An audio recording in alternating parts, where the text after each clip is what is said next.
এই গাছগুলো আমাদের বাড়ির নিচের বাগানে আছে, বলতে পারেন একেবারে অযত্নেই আছে।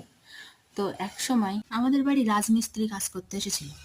তারা এই গাছগুলো দেখে বলল, এই গাছ ঔষধি গুণে ভরা, আর সর্দি কাশিরও খুব উপকার হয়। আর ওরাও কয়েকটা ডাল নিতে চায়। তো আমি ওদেরকে কয়েকটা ডাল তুলে দিলাম। এই গাছের পাতা কিন্তু জোয়ানের মতো গন্ধ। আমি মাঝে সাঝে এই পাতা দিয়ে চপও বানিয়েছি। এটা খেলে যে কি উপকার হয় সেটা আমি জানতাম না। তারপরে আমি গুগলে সার্চ করে দেখলাম, সত্যিই এই গাছটি ঔষধি গুণে ভরা। এটি সর্দি কাশির উপকার হয়, হজম শক্তিকে বাড়ায়, আবার চোখের জ্যোতিও বাড়ায়।